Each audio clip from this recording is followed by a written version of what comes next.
Have you ever been publicly humiliated at your most vulnerable moment? Have you ever felt the crushing weight of being verbally attacked while others just watched? Some laughing, others looking away, but no one, absolutely no one, intervening to defend you.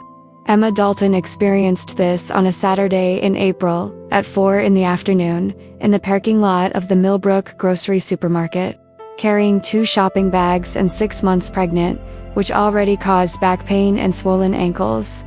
She had only gone to buy essentials. Milk, bread, some fruit. Nothing special. Nothing that justified what was about to happen.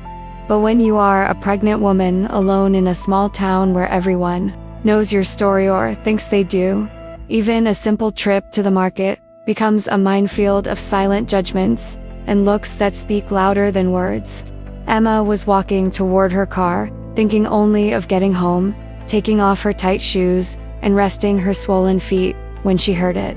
She heard that voice that had haunted her for months. A voice that used to whisper kind things, but now only carried venom. Jesus Christ, Emma. Did you swallow a basketball, or did you really let yourself get this fat?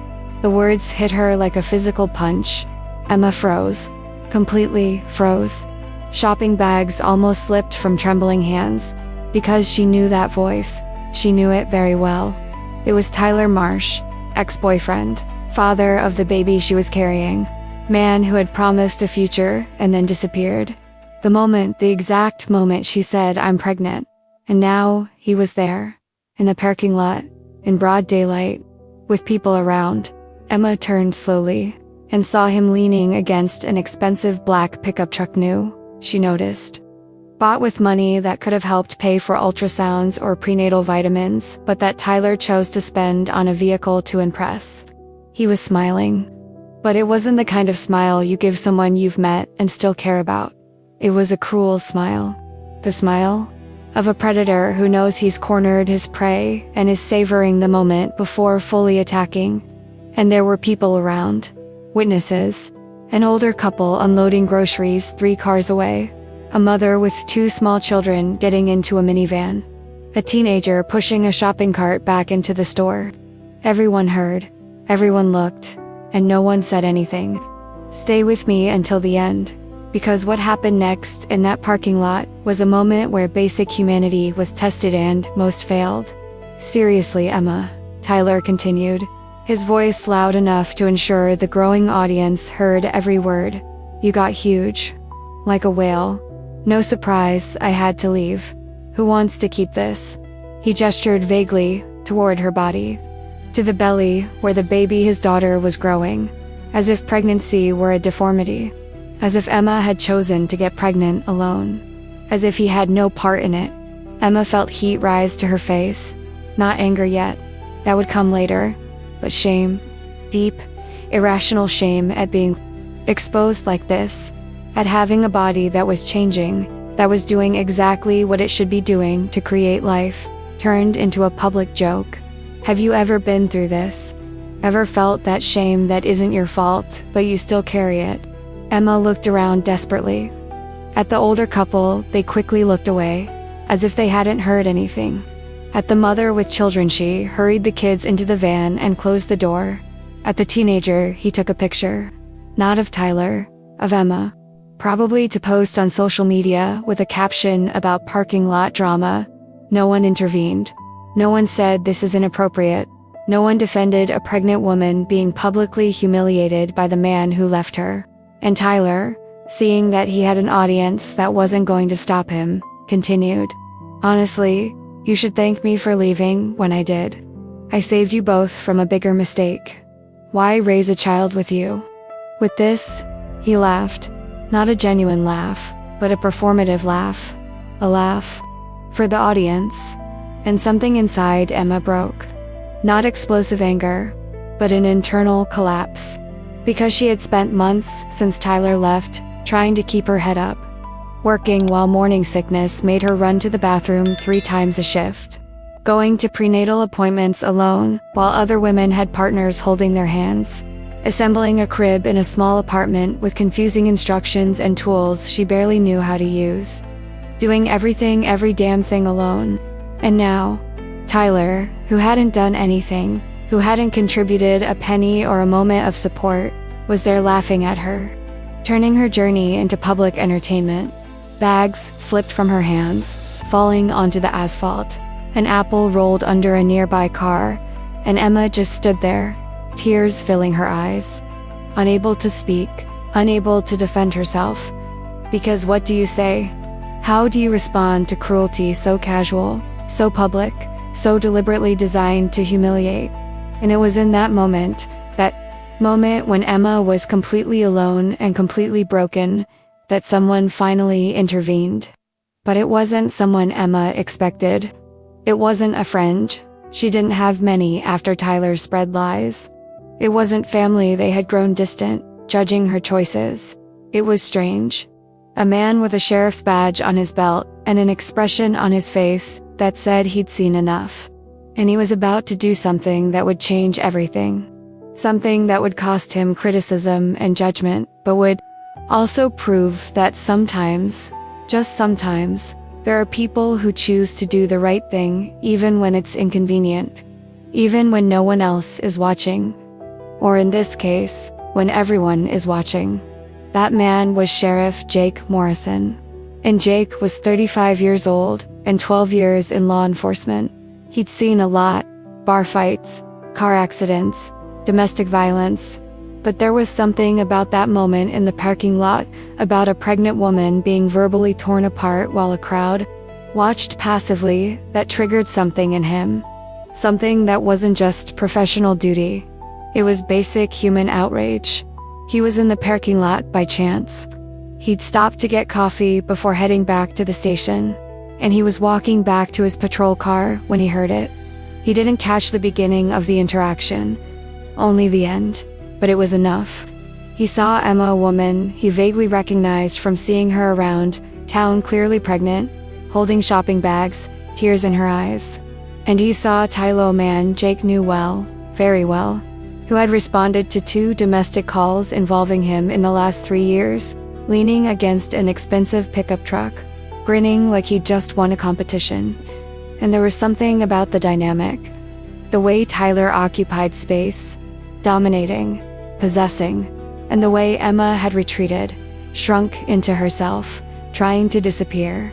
Jake had seen that body language before, in victims, in people who had been systematically broken by abusers who used words instead of fists, because words didn't leave bruises that doctors could document. So Jake approached, not running, not dramatically, just approached, with the calm authority of someone who had worn a badge long enough to know that presence was sometimes more effective than words. "Is there a problem here?" he asked. Professional tone, but with an edge that said, "I've seen enough to know there is." Tyler turned, and when he saw the badge, his expression changed, not to fear, but to calculation. Like someone deciding how much he can get away with. "No problem, Sheriff. Just talking to an ex-girlfriend. Citizens can still talk, right?" Conversation implies respectful dialogue. What I heard sounded more like harassment. Harassment. I was just... Tyler laughed, trying to make it seem absurd. "I was just commenting on her appearance.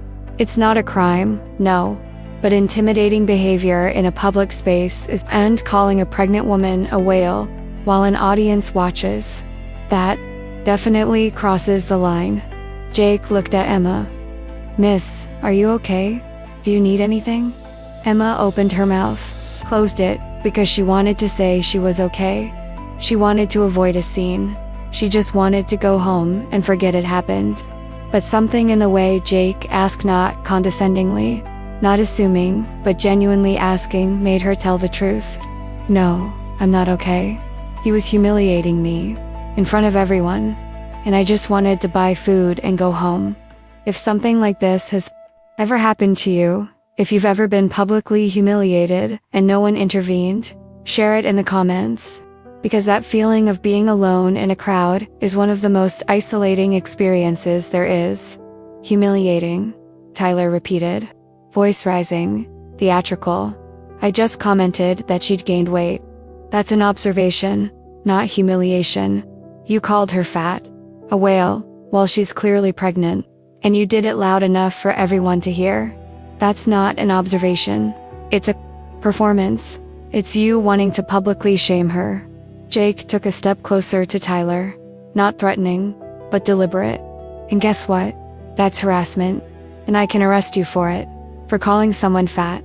You're kidding. This is America. Freedom of speech. Tyler looked around at the spectators who were still watching, seeking validation. Some seemed uncomfortable. Others began to move away, realizing that entertainment had turned into a real confrontation. Freedom of speech doesn't protect intimidating behavior. It doesn't protect verbal harassment. And it doesn't protect you from consequences when sheriff witnesses you verbally attacking a vulnerable citizen in a public space. Jake crossed his arms. So here's your choice. You leave now, quietly, or I spend the next 20 minutes prosecuting you for misdemeanor. Your choice. Tyler looked between Jake and Emma, calculating, and he realized sheriff wasn't bluffing. And more importantly, the audience had turned. People who had been laughing or passively watching now, looked at Tyler with something between discomfort and disapproval. He had lost the crowd. It's not worth it, Tyler murmured. But Sheriff, you should know. She got pregnant on purpose. To arrest me. So if you're playing the white gentleman, you're defending the wrong person. I don't care about your relationship history. I care that I saw a grown man humiliating a pregnant woman. And I'm not going to stand by and watch. So go now. Tyler got into the pickup truck. He slammed the door, and before starting the engine, he looked at Emma through the window. And that look said it all. This isn't over. I'm not over with you. As the truck sped away from the parking lot, Jake turned to Emma. Are you really okay? Does he do this often? Emma wiped her eyes, trying to compose herself. Not physically. He's never touched me. But yes, he says things. Online, in town, where he knows I'll hear. He says I faked the pregnancy, that I lied about birth control, that I ruined his life. Her voice broke. And people believe him, because he's charming, because his family has money, because it's easier to believe I'm the villain than to accept that he's just a jerk who abandoned a pregnant woman. Jake picked up shopping bags Emma had dropped. Are you driving? Yes. The car is that one over there.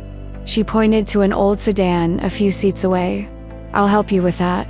If this part touched you, if you felt the anger of seeing someone being attacked while most people just watched, leave a like. It helps me know you're feeling this with me. As they walked to the car, Jake noticed details. He noticed how Emma walked carefully, as if each step hurt. He noticed her trembling hands as she searched for keys. He noticed her utter loneliness. No friends calling to see if she was okay. No family members showing up to help. Just her. And that visible loneliness reminded him. Jake stole from his own sister. Sarah had gone through something similar years before. An abusive ex who never touched her but destroyed her with words. And the system did nothing because words aren't violence. Until Sarah attempted suicide. And although she survived, scars physical and emotional sprained, Jake had promised himself after that, never again. Never again would he stand by and watch someone be verbally demolished. Never again would he assume it's not my problem. So when he saw Emma, when he saw a pregnant woman being attacked by a coward who left her, he couldn't stay silent. Thank you, Emma said when they reached her car. For intervening. Nobody else. Nobody did anything. I shouldn't have to thank you for basic decency, Jake said, but I accept. And Emma, this behavior of Tyler's, it's not normal, it's not okay. And if it continues, if it escalates, you need to report it. Report it to whom you? There was bitterness in her voice. I already tried. I tried to get a restraining order. My lawyer said I need evidence of a real threat. Words don't count. So Tyler can say whatever he wants, and I just endure it. Words matter when they're standard harassment, when they're designed to intimidate, and if he continues, we document it. Every incident, and we build a case. Jake took out a business card. He scribbled his personal number on the back. If he shows up again, if he does something that makes you uncomfortable, call, no matter the time. Understood. Emma took the card. She looked at it with a mixture of gratitude and skepticism, because she had learned not to trust promises, especially from men. But there was something about Jake, about his straightforward sincerity, that made her accept. Understood. And as Jake watched Emma drive away, returning to his patrol car, he didn't know he had just crossed a line. Not an official line, technically he had done his job, but a personal line. Because Emma wasn't just a citizen now, she was someone he had promised to protect. And Tyler wasn't just a random jerk. He was a threat. And Jake was going to make sure that the next time Tyler tried to humiliate Emma, it wouldn't end so icily. If you want to see more stories like this, stories about people being defended when they need it most, about authority figures who choose to do the right thing even when no one is watching, subscribe to the channel. I bring these stories every week because they matter. And as Jake drove back to the police station, processing what he had witnessed, he didn't know there was much more to Emma and Tyler's story than what he saw on the surface. He didn't know about months of manipulation, about how Tyler had systematically isolated Emma, about how the entire town had turned against her based on lies Tyler had spread. And he didn't know that by publicly defending Emma, by standing by her when no one else did, he had become a target too. Because in a small town where everyone knows everyone, taking sides means making enemies. And Tyler had friends. He had influential family. And he wasn't going to let the town sheriff make him look bad without consequences. Now I want to delve even deeper into this subject, because understanding who Emma Dalton really was before her life exploded is to understand exactly why the humiliation in the parking lot was so devastating. Why she didn't have an army of friends to defend her, why her family wasn't there, and why Tyler thought he could destroy her reputation so easily. Emma was 26 years old, and those 26 years had been marked by playing it safe, by doing what was expected, by never causing waves. She grew up in Millbrook, an only child of working-class parents. Her father was a mechanic. Her mother worked at the local laundry. She didn't have much money, but she had stability. She had love. She had clear expectations of how life should be. Study, work, get married, have children, in that order. Emma followed the script perfectly. She graduated from high school with solid grades, not spectacular, but good. She did 2 years of community college studying business administration, and she got a job as an administrative assistant at Miller & Associates, a small but reputable accounting firm in downtown Millbrook. Work was, well, it was work. It wasn't passion, it wasn't a dream, but it paid the bills, it offered benefits, and it was stable. Emma arrived at 8, answered phones, filed documents, scheduled appointments, left at 5, and repeated the same routine the next day. Life was predictable, and Emma liked predictability, until she met Tyler Marsh. He had shown up at the office 2 years ago, new client. His father, Robert Marsh, a prominent lawyer in Millbrook, needed accounting services. And Tyler, who vaguely worked with his father in a capacity Emma never fully understood, came for the initial meeting. Emma had been assigned to help process paperwork, and Tyler had noticed her, had flirted, not obviously, not inappropriately, but enough to make Emma, who hadn't had a serious boyfriend since college, pay attention. "You have the most beautiful eyes," he said as he was leaving, casually, as if he had just noticed. "Thank you," Emma had replied, blushing. The transformation from professional to personal interactions happened gradually. Tyler returned to the office, always with an excuse. He needed a document, had a question about an account, but he always found a way to talk to Emma, and eventually, he asked for her number. "Would you like to have dinner sometime? If you're interested." Emma was interested, because Tyler was, well, he was the kind of man she thought was out of her league. Tall, handsome, from a wealthy family, and he was paying attention to her. To Emma, who had spent most of her life feeling invisible. So she said yes. And the first date led to a second. And the second led to a relationship. And within 6 months, Tyler suggested moving in together. It makes financial sense. And I want to wake up with you every day. Emma hesitated. Because her parents had been traditional. They had believed in marriage before living together. But her parents had also died in a car accident when Emma was 23, leaving her alone, without guidance, without approval or disapproval. So Emma said yes, and moved into the 2-bedroom apartment Tyler rented. A nice place. Better than Emma could have afforded on her own. She contributed half the rent even though Tyler earned more. She cooked, she cleaned. She did what she thought a good girlfriend should do. And for a year, it was good, not perfect. Tyler had moods. He had days when he was attentive and charming and made Emma feel loved. And he had days when he was distant, critical. Why do you wear that? It's not flattering. Do you really need that second dose? Small comments, small criticisms, which Emma internalized. Which she accepted because Tyler was more sophisticated, more worldly, and she was just Emma, an administrative assistant with nothing special about her. Or at least that's what she began to believe. The impact of that subtle erosion of self-esteem was that when Emma found out she was pregnant, her first emotion wasn't joy, it was fear. Fear that Tyler wouldn't be happy. Fear that she would ruin the relationship. Fear that she wasn't good enough to be a mother. She had bought 3 pregnancy tests, all positive, and she sat on the bathroom floor for 20 minutes, staring at those 2 lines, trying to process it. She was 25. She had a boyfriend she lived with. She had a stable job, and yet she felt totally unprepared.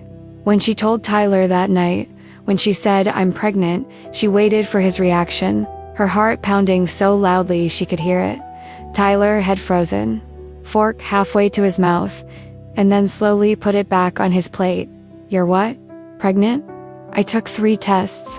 All positive. How did you let this happen?" The question hit her strangely, as if pregnancy was something Emma did on her own, as if he wasn't involved. "I don't know. I'm on the pill, but maybe it didn't work. Or I forgot a day. I don't know." "You forgot?" His voice rising. "Emma, you can't just forget about birth control." "I didn't forget on purpose. Sometimes it happens. The pill isn't 100%. You did this on purpose." Clear accusation, direct. "What? No. Why did I? To trap me. To force me to marry. To have access to my family's money." The revelation that Tyler thought so little of her, that he assumed manipulation instead of accident, was devastating. "Tyler, no. I promise. I didn't plan this, but it happened. And now we need to decide what to do. You need to have an abortion. Without hesitation. Without consideration. Just a statement. I don't know if I can do this." "You can. I'll make an appointment. I'll pay. And we'll forget this ever happened." "But what if I want to stay?" Emma asked. Small voice. Because part of her part that had grown up wanting a family, wanting a baby eventually, was considering it. Considering keeping it. "So you're alone?" "Because I'm not ready. I don't want this. And if you choose this over me, over us, then it's over." It was an ultimatum. Of course. Brutal. Abort or lose the relationship. And Emma, sitting there at that dining table in the apartment they had shared for a year, realized something. Tyler didn't love her. Maybe he never had. Because love doesn't give ultimatums. Love doesn't threaten to abandon you the moment things get complicated. "I need time to think," she said. "You have 2 days, then I'll assume you chose baby, and I'll leave." And Tyler kept his promise. Emma took 3 days to decide. 3 days of insomnia, of researching options, of calling clinics and asking about abortion, only to hang up before making an appointment, of placing her hand on her still flat stomach and thinking, "There's life here. Life I created. Can I really?" And she couldn't. She didn't judge women who could. But for Emma, personally, she couldn't. The journey from decision to acceptance was swift. Because when Emma decided to keep the baby, she decided everything else as well. She decided she would do it alone. She decided she didn't need Tyler. She decided it would be difficult but possible. So on the third day, when she came home from work, she told Tyler, "I'm going to have the baby. I understand if you want to leave, but it's my choice." Tyler didn't argue. He didn't try to change her mind. He just nodded. "Okay, then we're done. I'm going to pack my things." And in 2 days, Tyler had moved out. He took everything of his and left Emma in an apartment she couldn't afford alone, forcing her to find a cheaper place, a small studio on the other side of town. And Emma, 5 weeks pregnant and starting to feel morning sickness, packed up her life alone, without help, without explanation to neighbors who were curious about why her boyfriend had left. And then came the hidden truth. It came when Emma went to work the following Monday, and colleagues looked at her strangely. When a friend or someone Emma thought was a friend pulled her aside. "Emma, we need to talk. I heard something about you, and I hope it's not true." "What did you hear?" "That you got pregnant on purpose to trap Tyler. And when he found out, he left." "Is that true?" "No." "Who told you that?" "Tyler posted it online. Not directly, but indirectly. Something about when people manipulate situations to trap you, but you're smart enough to escape. Everyone knows it's about you." And so began Tyler's campaign. Not direct confrontation, but vague posts on social media, comments to mutual friends, insinuations that painted Emma as a manipulative woman who had gotten pregnant on purpose. And because Tyler was charming, because the family had a good reputation, people believed it. Emma lost friends. "I don't want to get involved in drama." She lost social invitations. "Maybe it's better if you don't come. Tyler will be there." She even lost some respect at work. Her boss never said anything directly, but Emma noticed the change. Less responsibility, less trust. And through it all, Emma kept going. Because she had to. She had a baby on the way. She had bills to pay. She had a life to build on her own. She went to prenatal appointments and sat in waiting rooms full of couples holding hands, smiling, excited, and pretended not to notice the loneliness. She bought baby clothes at thrift stores because new ones were too expensive. She assembled a crib by herself, following confusing instructions while crying in frustration. And every night, she lay in bed alone and wondered, did I make the right choice? Can I really do this? The answer was always the same. She had no choice now. There was a baby depending on her, and Emma wasn't going to give up. But God, it was lonely and terrifying. And when Tyler showed up in that parking lot, 6 months later, when he decided to publicly humiliate her just because he could, it was a dam-breaking moment. It was months of frustration and fear and loneliness crumbling. And if Jake hadn't been there, if Jake hadn't intervened, Emma doesn't know what she would have done. Comment below, when you make the right choice but lose everything, friends, relationships, reputation, and still keep going because you have no alternative. Is that strength or just survival? Now I want to delve even deeper into this subject, because the way Millbrook turned against Emma wasn't an accident. It was a coordinated campaign. It was Tyler using charm, family connections, and the advantage of being a man in a small town where male reputation is rarely questioned but female reputation is constantly policed. And it was the entire community choosing to believe the easiest version of the story instead of questioning it. Emma's transformation from respected citizen to social outcast began subtly, with a post Tyler made on Facebook 2 days after he moved. He didn't mention Emma by name, but he didn't need to. Learned a hard lesson about trusting people. When someone manipulates a situation to get what they want, it's best to get away while you can. Hashtag dodged a bullet, hashtag live and learn. The post had 23 likes, 8 comments from Tyler's friends saying things like, "You deserve better, man, and you were lucky to find out early." Emma had seen the post because a friend ex-friend No had sent a screenshot. "Is this about you?" "I think so." "Emma, What really happened between you two? And there it was. The first time Emma had to defend herself. The first time she had to explain that, no, she didn't get pregnant on purpose. That she was using birth control. That it was an accident. But the more she explained, the more defensive she seemed. The more it seemed like she was hiding something. If it's true, why would Tyler say otherwise? Because he wants me to have an abortion and I'm choosing not to. And he's angry. But Emma, do you understand how this feels? You two were fine. And then you get pregnant. And suddenly Tyler wants to leave. It seems suspicious. So you believe him, not me. Silence on the line. And then, Emma, I just don't want to get involved in this. It's between you and Tyler. The impact of that first rejection was devastating. Because Sarah had been Emma's friend for 3 years. They had worked together, had lunch together, shared secrets.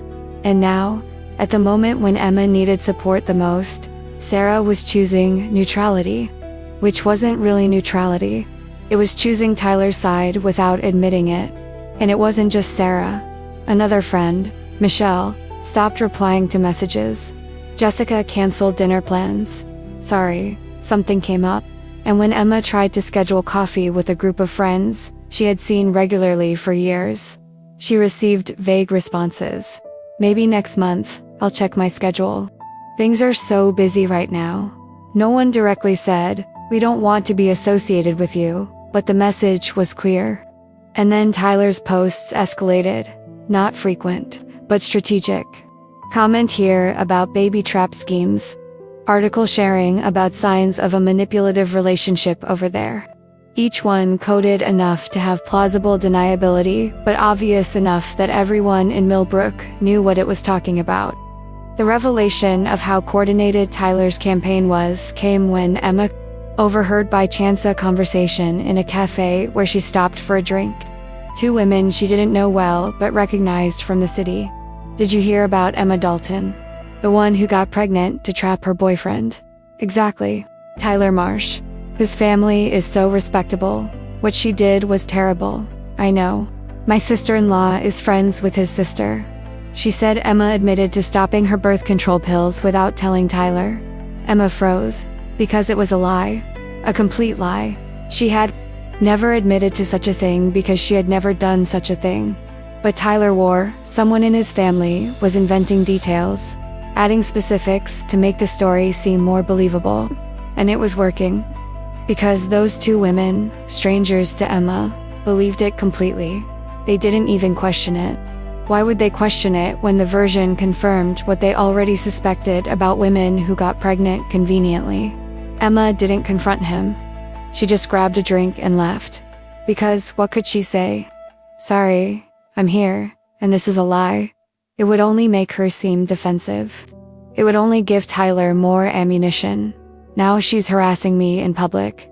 So Emma swallowed her anger. She swallowed her humiliation. And she carried on. But it gets worse, much worse. Because Tyler didn't stop at social media. He spoke to Emma's boss, not directly, but through her father, Robert Marsh, who had a professional relationship with Miller and Associates. Robert casually mentioned, during a business call, that the situation with my son and your employee is complicated, not formally accusing her, just planting a seed.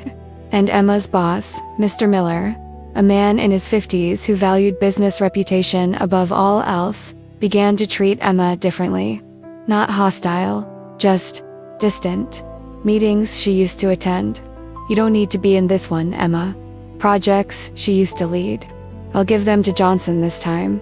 Emma's journey at work, from trusted employee to marginalized one, was gradual but undeniable. And when Emma's 6 weeks pregnant and already experiencing morning sickness about maternity leave, the response was polite but clear. You don't qualify for paid leave. You've worked here for 4 years, but our policy requires 5. You can take unpaid leave under FMLA, 12 weeks, but no pay. But I can't afford 12 weeks without pay. Can I take less time? You can. But be aware that your position isn't guaranteed if you take less than 12 weeks, you can return to work, but not necessarily to the same position. Translation: if you take maternity leave, you might not have a job to return to. And Emma, desperately needing stability, health insurance, and income, realized she was trapped. She couldn't leave. She couldn't complain. She just had to accept second-class treatment and hope not to be fired. Emma's family wasn't any better. She had uncles, cousins, some distant relatives on her mother's side. And when news of the pregnancy spread, the reactions were disappointing. Aunt Margaret, Emma's maternal sister, called Emma dear. I heard the news, and I need to ask, are you really keeping the baby? Yes, even without a father present, even alone. Yes, Emma, this is, well, it's irresponsible. Raising a child requires two parents, resources, stability. You have none of that. I'll find out. What if something goes wrong? What if you can't cope? The baby will suffer for your selfish choices. Selfish. The word her aunt used.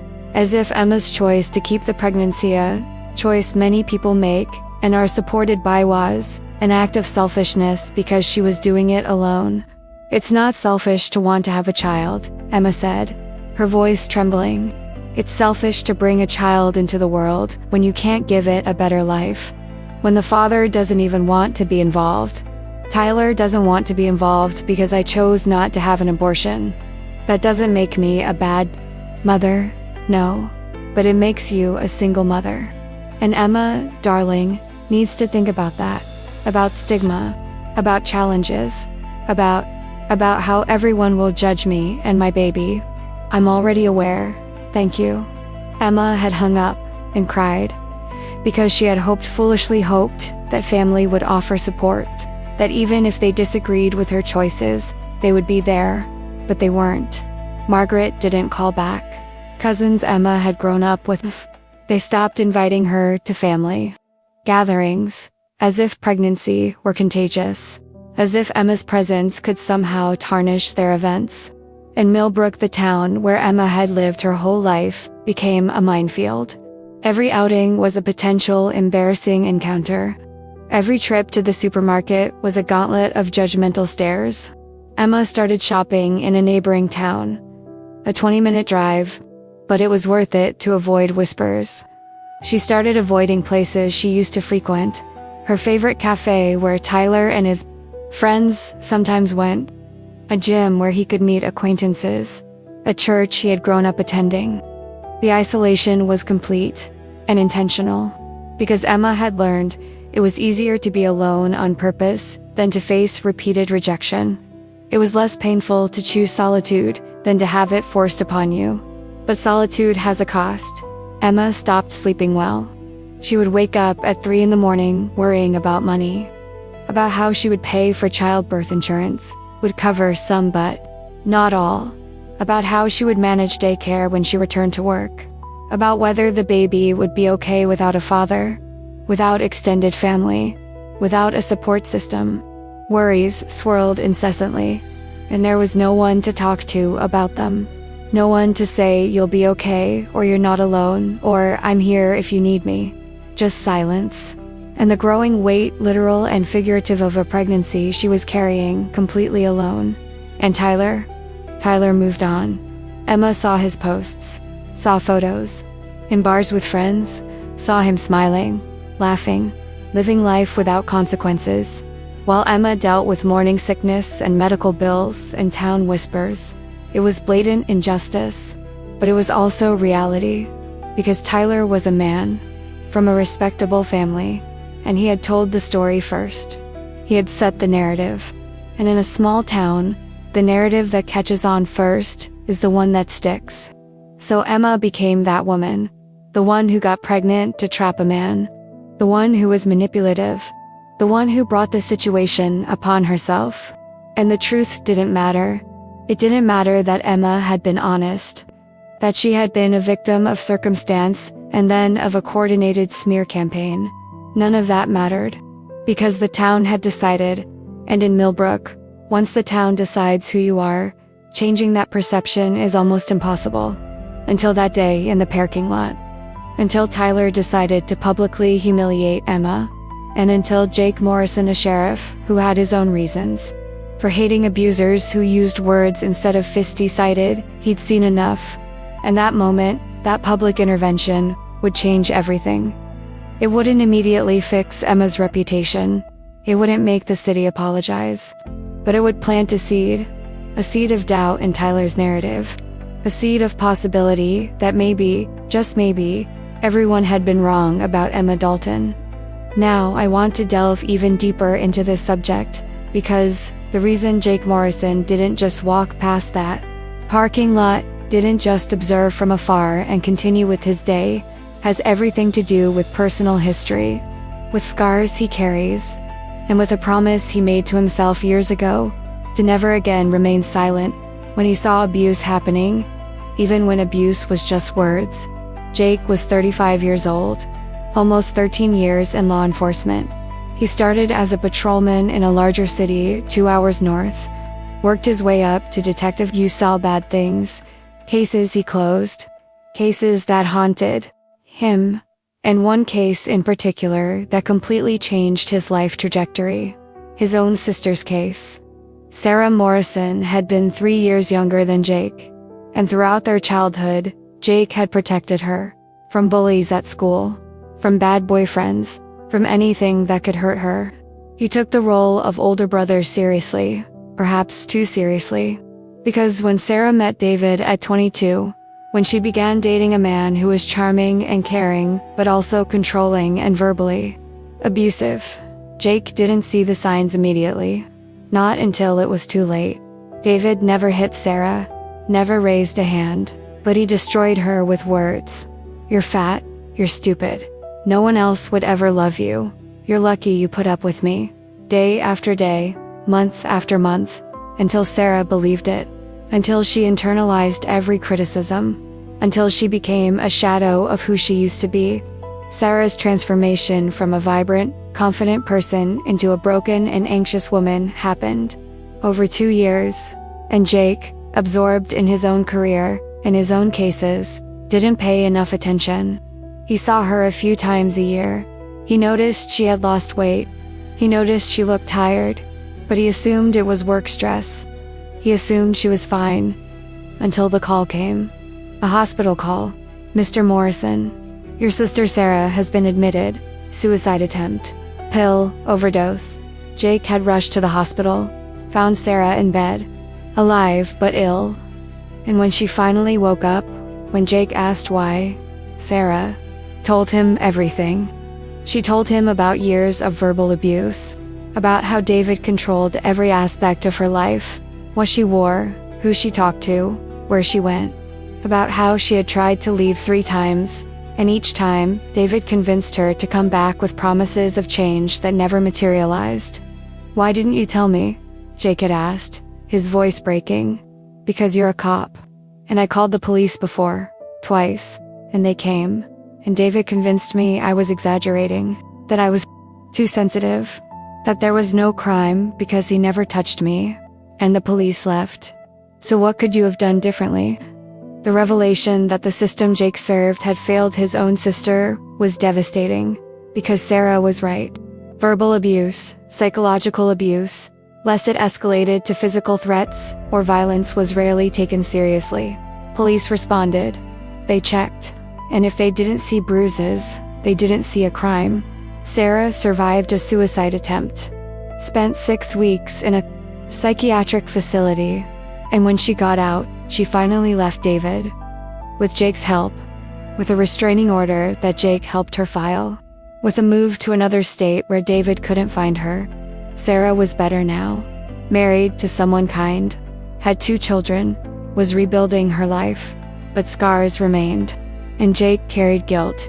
Guilt for not seeing, for not asking the right questions, for being so focused on work that he missed signs. So, after that, Jake made a change. He left the big department. He sought a position in a smaller city, Millbrook, a place where he would get to know citizens, where he could pay attention, where he could make a difference, not only by solving crimes, but by preventing tragedies. He had been sheriff of Millbrook for 5 years, and in 5 years, he had responded to dozens of domestic calls. Some were physically arrests, but others were verbal, psychological, and Jake had learned to read signs, to see patterns that other police officers ignored. The impact of that experience with Sarah shaped how Jake viewed work. He saw his badge not as a symbol of authority, but as responsibility. Responsibility to protect the vulnerable. And when he saw Emma in the parking lot, when he saw Tyler humiliating her, his instinct kicked in immediately. Jake knew Tyler Marsh. Not well, but well enough. He'd responded to 2 domestic calls involving Tyler in the last 3 years. Both with different girlfriends. Both where women eventually refused to press charges. And both where Jake had seen the same pattern. Tyler using words as weapons. Controlling through intimidation, never crossing the line to physical violence, but destroying psychologically. Tyler was smart. He knew exactly how much he could do without legal consequences, and he used that knowledge repeatedly. So when Jake was walking back to the patrol car, when he heard the end of that confrontation, you got huge, like a whale. No surprise I had to leave. He didn't think twice. He approached him when he saw the dynamic Tyler dominating the space, smiling cruelly, with an audience, and Emma shrinking, trembling. Tears streaming down her face. He recognized it immediately. He recognized abuse, public, blatant, and he chose to intervene. Is there a problem here? Jake asked. Professional but firm tone. Tyler turned, and Jake saw calculation in his eyes. He saw Tyler assessing whether Sheriff was a real threat or just a temporary inconvenience. No problem, Sheriff. Just talking to an ex-girlfriend. Citizens can still talk, right? The word talk was loaded, challenging, testing boundaries. Talking implies respectful dialogue, Jake said. What I heard sounded more like public harassment of a pregnant woman. Harassment, Tyler laughed. Performative. For an audience that was still watching, I just commented on her appearance. Freedom of speech. We still have that in this country. You have freedom of speech. You don't have freedom to intimidate. And calling a pregnant woman a whale out loud in a public space with the clear intention of humiliating her. That crosses the line. Jake looked at Emma. Really looked. He saw not just tears, but exhaustion. He saw loneliness. He saw the deep vulnerability of someone who had been repeatedly attacked and had no more defenses. The journey of that moment, of Jake deciding not only to do his job, but to actively defend Emmy was swift but deliberate. Because technically, no crime had occurred. Tyler hadn't threatened violence. He hadn't touched Emma. He'd only said cruel words, and words, in law, were rarely enough for action. But Jake also knew law didn't always equal justice. And if he stayed and just said, no crime here, move on, he would be failing Emma the same way the system had failed Sarah. Miss, are you all right? Jake asked Emma directly, ignoring Tyler, giving Emma space to speak. Emma looked between Tyler and Jake saw hesitation. He saw fear, because Tyler was there, listening, and anything Emma said would be used against her later. Jake recognized that fear too, so he added, do you need anything? Assistance? A car escort? Or would you like to file a formal complaint? Offering options gave Emma agency, and she took them. No, I'm not okay. He was humiliating me, in front of everyone, and I just wanted to buy food and go home. But he won't stop. Her voice broke, and Jake saw truth there, saw a pattern of continuous harassment, humiliating. Tyler interrupted, loud voice, trying to regain control of the narrative. I just commented that she'd gained weight. That's a factual observation, not humiliation. You called her fat, a whale, while she's clearly pregnant, Jake said, every word deliberate. And you did it publicly and profusely. So no, it's not an observation. It's verbal abuse. And you can get arrested for disorderly conduct, for intimidating behavior, for harassment. Choose your preference. You can't arrest me for words. I can when words constitute harassment, when they are a pattern of intimidation, and when the target expresses that they feel threatened. So Tyler, are you testing me? Tyler looked around. The audience had shifted. People who had laughed or passively observed now looked uncomfortable. Because Jake's presence, his authority, had changed the dynamic. It was no longer entertainment. It was confrontation with potential consequences. It's not worth it, Tyler murmured. But, Sheriff, you should. No, the whole story. She got pregnant on purpose. To arrest me. So, if you're playing the hero, you're defending a manipulator. It was Tyler's final attempt to control the narrative, to make Jake question Emma. But Jake didn't take the bait. I don't care about relationship history. I care that I witnessed a grown man verbally attacking a pregnant woman in public. That's what I saw. That's what matters. Now go. Before you change your mind about arresting her, Tyler, realizing he had lost, got into his truck. But before leaving, he looked at Emma. And that look said everything that words couldn't. It said, "This isn't over." It said, "You'll pay for shaming me." It said, "I have resources and connections, and you have nothing." Jake saw that look too. He recognized it as a threat, and he made a mental note. Tyler Marsh wasn't going to stop, and Emma was going to need more than a one-time intervention. She was going to need ongoing protection. After Tyler's truck pulled out of the parking lot, Jake turned to Emma. "Are you really okay? Does he do this often?" And when Emma he'd admitted that yes, Tyler had harassed her, online and in public, that the city had believed him, that she had lost friends and family and reputation. Jake felt familiar anger. Anger he had felt when he learned about Sarah. Anger at the system that allowed this kind of abuse to continue with impunity. "I'll help you with the shopping," Jake said. Not asking, declaring. And as they walked to Emma's car, as Jake carried bags and listened to her story, something changed. Emma was no longer just a citizen. She was a person Jake had decided to protect. And Tyler was no longer just a jerk. He was a threat Jake was going to neutralize. Comment below when you finally find someone who believes in you, who sees abuse that others ignore. Does it change everything or just delay the inevitable process? Now I want to delve even deeper into this, because the moment Jake helped Emma with her bags and walked her to her car wasn't just professional courtesy. It was a conscious decision to cross the line from observer to protector. And it was the beginning of a connection neither of them expected, but both desperately needed.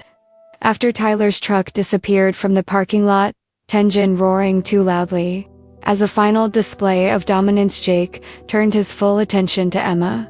And for the first time since the confrontation began, Emma breathed. Really breathed. Not that shallow, panicked breath, but the deep breath of someone who realized the immediate danger had passed. "Are you driving?" Jake asked. Gentle tone, not interrogation. Genuinely asking. "Yes, that's the car over there." Emma pointed to an old Honda Civic 3 parking spaces away. Faded paint, rear bumper dented, something she never had the money to fix. It was humiliating in a way. Pointing to a car that screamed "I'm broke" at a sheriff in an impeccable uniform, with a posture that suggested a much more stable life. But Jake didn't mention the car. He just picked up bags Emma had dropped. "I'll help you with that." It wasn't a request. It was a statement. And Emma, too exhausted to protest, simply nodded. As they walked, Jake noticed things. He noticed how Emma walked slowly, carefully, as if each step cost effort. He noticed her hand instinctively going to her lower back, massaging it. He noticed how she nervously looked around, checking if Tyler had actually left or if he was waiting somewhere. Body language of someone who had learned to be constantly on guard. "How long ago did you and Tyler break up?" Jake asked as they put bags in the trunk, trying to understand the timeline, trying to gauge how long this pattern of harassment had continued. "For months. Since I found out I was pregnant." Emma closed the trunk door. She avoided eye contact. Because admitting that the relationship had ended the moment the pregnancy was revealed seemed to confirm what Tyler had been saying, that she had been trouble. The change in Jake's expression was subtle, but Emma noticed. His jaw clenched, and there was something in his eyes, anger, but not directed at her. And he's been doing this ever since. Harassed you. Not physically. He's never touched me. But he talks. Online. To friends. To anyone who will listen. Says I got pregnant on purpose. That I tried to trap him. And people believe him. Because he's charming. Because his family has money. Because her voice broke. Because it's easier to blame me than to admit he's just a jerk who abandoned his pregnant girlfriend. Do you have a restraining order? Jake asked, already knowing the answer but needing to hear it from her. No, I tried. I went to a lawyer. He said I need to prove a real threat, and Tyler never threatened. He just says things. Cruel things. But words aren't a threat under the law, so I can't do anything. I just endure it. The impact of that admission that Emma had tried to seek legal help and been rejected because the abuse wasn't serious enough confirmed everything Jake suspected about the system's flaws. Words can be harassment, especially when there's a pattern, when it's intentional, when the goal is to intimidate. Jake reached for his wallet. He pulled out a business card, and then, hesitating only a moment, he flipped the card over and wrote his personal number on the back. My cell phone. If he shows up again, if he does something that makes you uncomfortable, call, no matter the time. Understood? Emma took the card. She looked at the handwritten number, and she felt something she hadn't felt in months. Hope. Not grand hope that everything would be fixed, but a small, fragile hope that maybe, just maybe, she wasn't completely alone. Why are you doing this? She asked. Because she needed to know. She needed to understand why the busy sheriff would care about her drama. Because it's my job, Jake began. Standard answer, but he stopped. Because it wasn't just work. It was personal.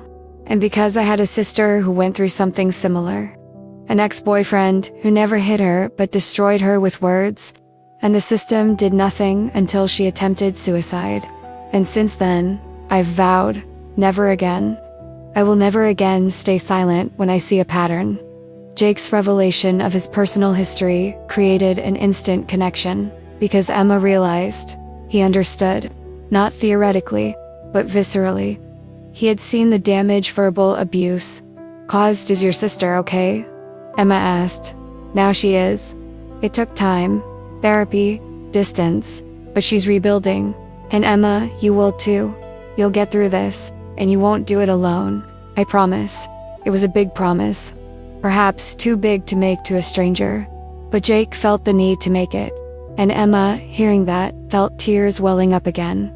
But this time, they weren't tears of shame. They were relief. The following days were revealing. Jake hadn't forgotten Emma. He hadn't filed it away as just another incident. He called 2 days later. Just checking. Did Tyler show up? No. But he posted online. Something about cops abusing their authority to impress women. I think it's about you. Let him post. I don't care about his opinion, but Jake cared. Not about Tyler specifically, but about the pattern. About how Tyler was trying to twist the narrative, to make Jake look inadequate, to make it seem like the intervention was about attraction, not protection. The following days saw Jake paying attention, driving down Emma's street occasionally, not stalking, but checking in, making sure Tyler's truck wasn't parked there, making sure Emma was safe.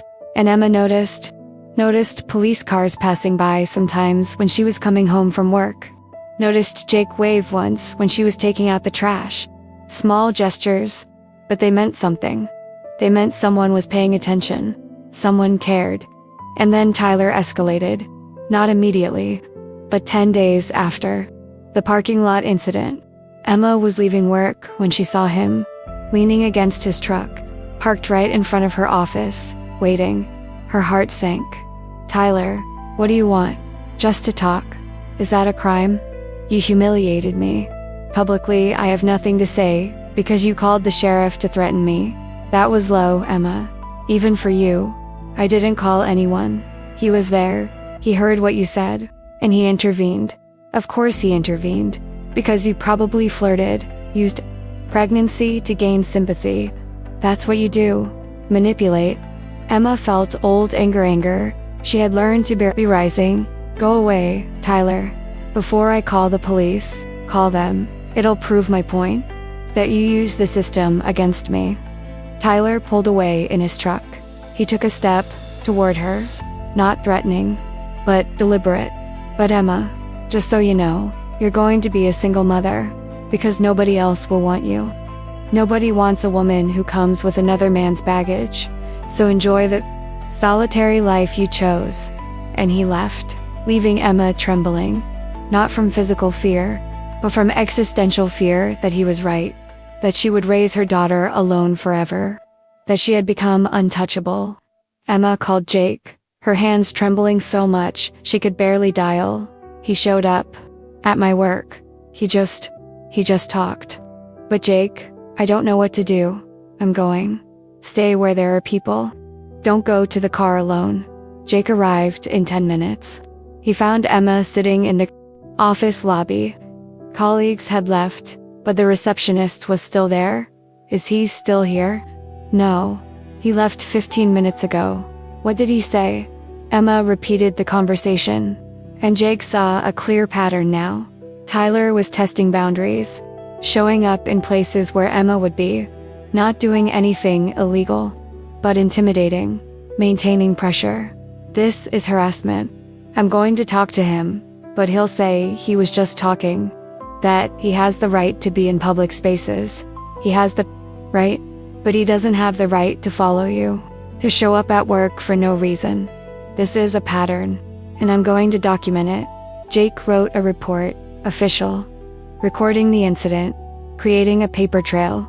Because he knew, eventually, if Tyler continued, they would have enough for a restraining order.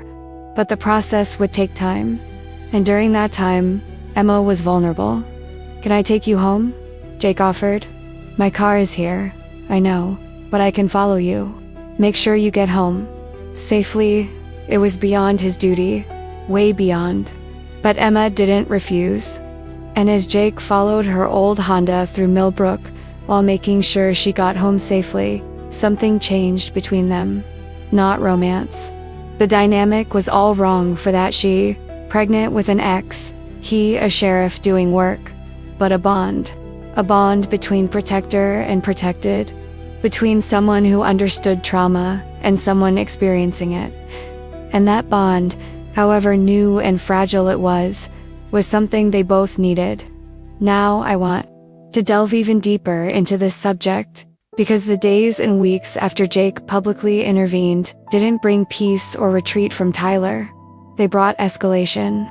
They brought Tyler using every tool in his arsenal: social media, family connections, public charm to twist the narrative. And they brought Emma into the center of a storm that was determined to completely destroy her. The transformation from an isolated incident to a coordinated campaign began with Tyler's post, 3 days after the parking lot confrontation. He didn't mention Jake by name. He didn't need to. Interesting how some law enforcement officers abuse their position to impress women, especially when the woman in question has a history of manipulation. But I guess a badge makes you attractive, right? Hashtag abusive authority, #reality. The post had 52 likes in 2 hours, 23 comments, and every comment was validation of Tyler's version. I always knew there was something strange about that sheriff, Emma. Probably flirted. That's what she does. Tyler, you deserve better than being harassed by corrupt police. Emma saw the post, because a former colleagues, someone she hadn't spoken to in months, sent her a screenshot. No comment, just the image. As if to say, see what you caused? And Emma felt nauseous. Not morning sickness that had passed, but nausea from anxiety. From realizing that Tyler wasn't going to stop. That he had found a new way to attack her. And this time, he was dragging Jake in. Too. She called Jake immediately. Did you see? What Tyler posted? I saw. Someone from the department showed me. Emma, don't worry. He's trying to provoke a reaction, but people believe him. They're saying you abused your authority. That I manipulated you. Let them say it. I know the truth. You know the truth. And that's what matters. But Jake was downplaying the impact. Because internally, he knew Tyler's post would create problems. And he was right. The impact of Tyler's public accusation came the following morning when Police Captain David Chen, a 50-year-old who had been sheriff before Jake and now oversaw operations, summoned Jake to his office. I need to ask about the situation with Tyler Marsh and Emma Dalton. What about you intervening in a public confrontation? About you apparently developing a personal relationship with Ms. Dalton? About accusations of abuse of authority? Captain, I responded to an incident where a citizen was being harassed. I did my job. Your job is to maintain order, not to play white gentleman. Chen crossed his arms. And now, Tyler Marsh, whose father, I should remind you, is a prominent lawyer in this city, is making accusations, saying you illegally threatened him, that you're using your position to intimidate him. He was publicly humiliating a pregnant woman, called her a whale. There was an audience watching. I intervened. That's not abuse of authority. It's law enforcement. And then what? You gave Emma Dalton your personal number. You called her. You followed her home. Jake, this seems personal. The revelation that someone had told Chen about Jake's actions, likely Tyler, through connections, was troubling. Because it meant Tyler was tracking, documenting, building a case. It's personal, Jake admitted, because I saw a pattern of harassment. I saw a vulnerable woman being hunted. And I'm not going to stand by and watch. Not after what happened to Sarah. Mentioning his sister usually made Chen back down, because Chen knew history. He knew the trauma Jake carried. I understand, and I respect that. But Jake, you need to be careful. Tyler Marsh isn't stupid. And if he's building a case that you're acting inappropriately, that there's a conflict of interest, it could cause real problems. For you and for the department. So what are you suggesting? That I abandon Emma? That I let Tyler continue harassing her because it's inconvenient for departmental politics? I'm suggesting you document everything. Keep it professional. And recognize that in a small town like Millbrook, perception matters. And perception now is that you're personally involved. The journey of that conversation left Jake frustrated. Because Chen wasn't wrong about perception. But he also wasn't willing to do what was right, instead of what was politically safe. And Jake knew, if forced to choose between departmental support and protecting Emma, he would choose Emma, but he hoped it wouldn't come to that. Meanwhile, Emma faced her own escalation. Tyler's posts continued, not daily, but frequent enough to keep the narrative alive. Some people will do anything to avoid responsibility, including seducing authority figures. #truth, #manipulation. Interesting how real victims are never believed, but manipulators are treated like queens. #system failed. Each post was coded, each had a plausible deniability. But everyone in Millbrook knew what Tyler was talking about, in comments. Confirmed it. The community was divided. Half defended Tyler. He's a baby trap victim and now a victim of police harassment. Poor guy. Half questioned. Wait, Tyler called her a whale. In public, that's disgusting. But the division wasn't 50-50. It was more like 70-30, with 70% on Tyler's side. And then the messages started. Direct messages to Emma. Not from Tyler, but from his supporters. From people Emma had never met but who had opinions about her life. You should be ashamed. Ruining a good man's life. Gold digger. Got pregnant on purpose, and now you're using the police to harass the father of your baby. I hope your son grows up and finds out what kind of mother you are. Manipulative and a liar. Emma blocked numbers, blocked social media accounts, but they kept coming. From new profiles, from unknown numbers. It was a campaign, coordinated, and although Emma couldn't prove that Tyler was orchestrating it, The pattern was clear. Tyler wasn't just posting, he was mobilizing. And Tyler didn't stop online. He showed up. Not at Emma's house, that would be too obvious, but in places where he knew she would be. He showed up at the supermarket where Emma shopped, not in the same aisle, but close enough to be seen, to make eye contact, to smile that said, "I'm here. You can't escape." He showed up in her office parking lot again, twice a week, always with an excuse. "My lawyer has an office in this building. I was just passing by," but presence was a message. Emma reported each incident to Jake, and Jake documented it. But legally, Tyler wasn't doing anything wrong. He was in public spaces.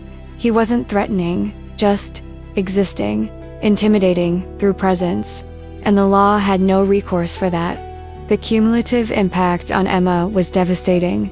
She stopped sleeping well. She would wake up at 3 in the morning checking locks, checking windows, checking her phone for new messages. She started avoiding public places.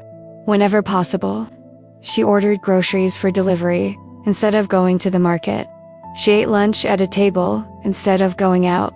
She isolated herself more because isolation seemed safer than exposure. And baby, the daughter she was carrying, was reacting. Emma felt more frequent kicks, more urgent ones, as if the baby sensed the mother's stress. A doctor at a prenatal appointment commented, "Your blood pressure is high. Are you under stress?" "Yes, a lot is going on. You need to find ways to reduce it.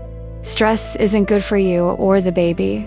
But how do you reduce stress when the source of stress won't stop? The revelation of how dangerous the situation was becoming came when Emma received an email. Not a direct threat, but clear enough. "You think Sheriff can protect you, but he can't. He has a career to think about, a family to protect. And eventually he'll realize you're not worth the trouble, and then you'll be alone. As you always have been. As you always will be." The email came from a disposable address. No name, no way to trace it, but the tone was familiar. It was Tyler, or someone working for Tyler. Emma forwarded it to Jake, and for the first time, she saw him truly angry, not controlled anger, but fury. "This is a threat, veiled but a threat. I'll trace it. You can do that. I can try. But Emma, this has escalated beyond verbal harassment. This is intimidation. And if I can prove that Tyler sent it or ordered someone to send it, I have grounds for a restraining order." But proving it was difficult. The email was traced to an international server, VPN, impossible to trace the real person. Whoever sent it knew what they were doing. And then Tyler made a move that confirmed his intentions. He showed up at Emma's prenatal appointment, not as a partner, but as a concerned father wanting to see my baby's ultrasound. Emma was in the waiting room when she saw him walk in. Her heart stopped. "What are you doing here?" "I have a right. It's my baby, too." "You don't have rights. You left. You said if I kept it, it was my problem." "I said a lot of things, but legally, I'm the father, and I have a right to be involved, so I'm here for the ultrasound." Emma went to the reception desk. "He can't be here. I don't want him here." The receptionist seemed uncomfortable. "Ms. Dalton, if he's the father, technically he has a right to attend appointments, but he left me. He doesn't want to be involved. That's between you two. We can't deny access." Emma called Jake, hands trembling. "He's here, in the doctor's office, saying he wants to see the ultrasound. I'm coming. Don't go into the room with him." "Wait."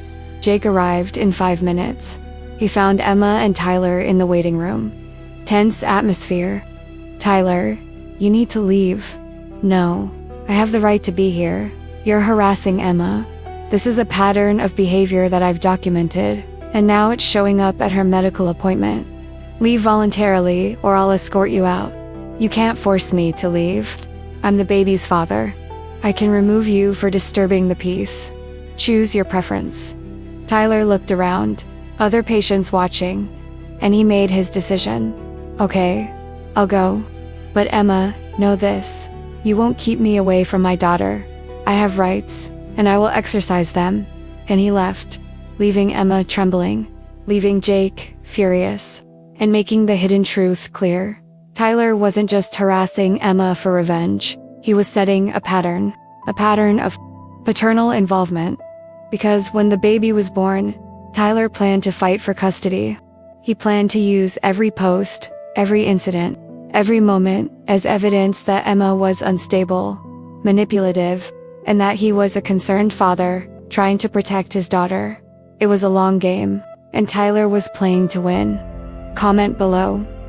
When you realize that harassment isn't just about hurting you now, but about controlling your future, about using the legal system against you. How do you fight against that?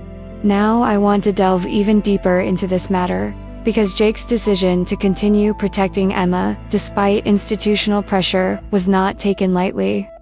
It was made knowing exactly what it would cost, knowing that he was putting his career against his conscience, and knowing that in a small town where family connections matter more than justice, choosing the wrong side could mean losing everything.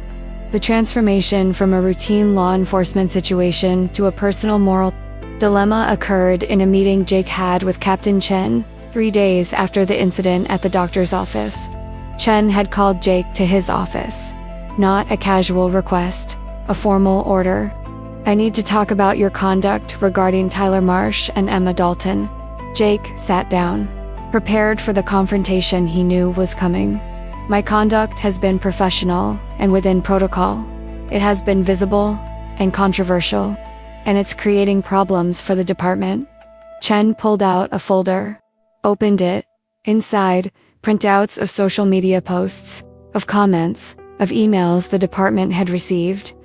I've had 6 citizens contact me, complaining about you, saying you're harassing Tyler Marsh, that you're using your position to intimidate him, that you're personally involved with Emma Dalton, and that's compromising judgment. 6 citizens out of a city of 15,000. That's 0.04%.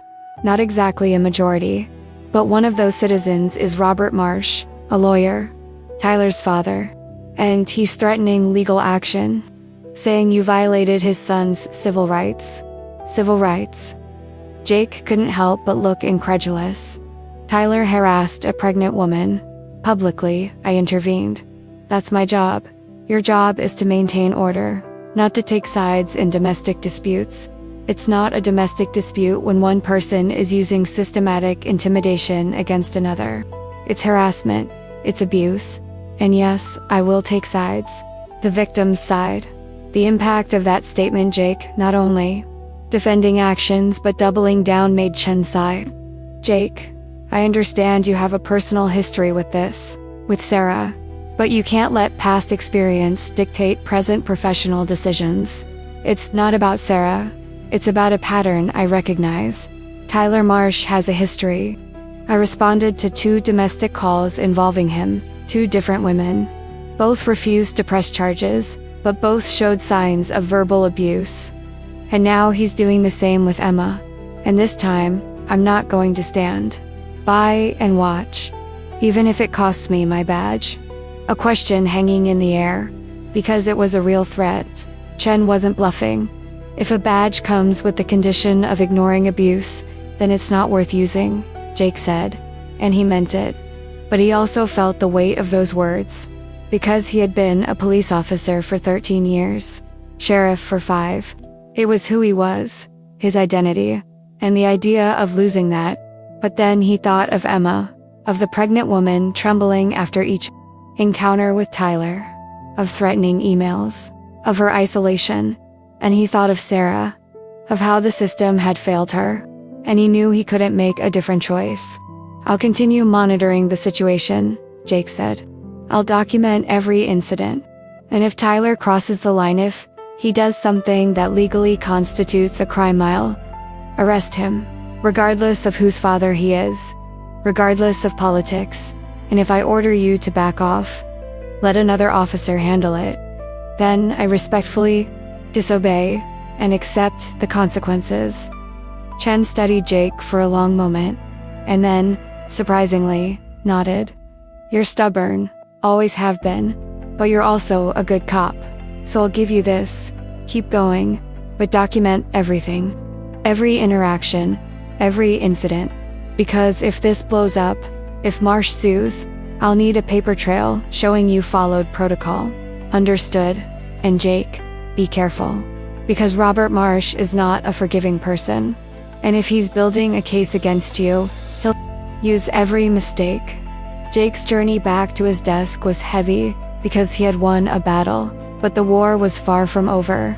And he knew the captain was right. He had to be impeccable. He had to document everything. Because Tyler and his family were looking for a slip-up, for any evidence that Jake was acting inappropriately. But the pressure didn't just come from the department. It came from the community.